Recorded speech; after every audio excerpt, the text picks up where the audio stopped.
Today we're diving into something deceptively simple but deeply transformative. Patience. Not just any patience, but the kind we extend toward ourselves and toward the many parts within us.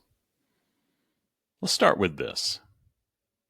Healing can't be rushed. I know, I've tried. Maybe you have too.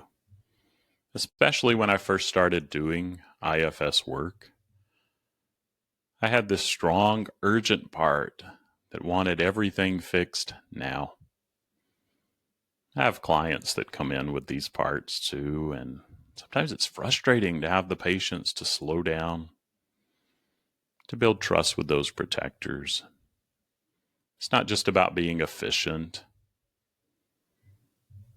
Those young parts and those parts of me that were strong and urgent were afraid.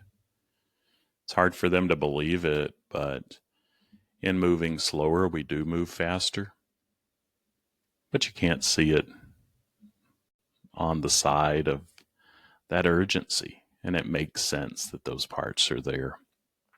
My urgent part was afraid that if we didn't hurry, the pain would never stop. So it pushed, it pressured. Sometimes it even shamed the other parts who were slower or unsure. What I didn't realize at first is that urgency itself can be a protector.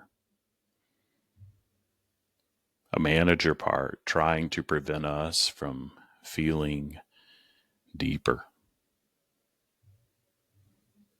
scarier things like despair or hopelessness. The kind of things that live in our exiles, those younger, more vulnerable parts that these protectors are protecting.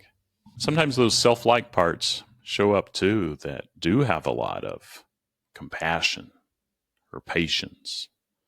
But there's also an agenda behind it, and those managers are doing the best that they can too. Sometimes those self-like parts get a bad rap, but I'm learning to love, respect, and accept them more and more, and my inner world is, and my parts are too. But it takes time, lots of it, to learn to pause, breathe, and ask, what are you afraid will happen if we slow down? Here's the truth.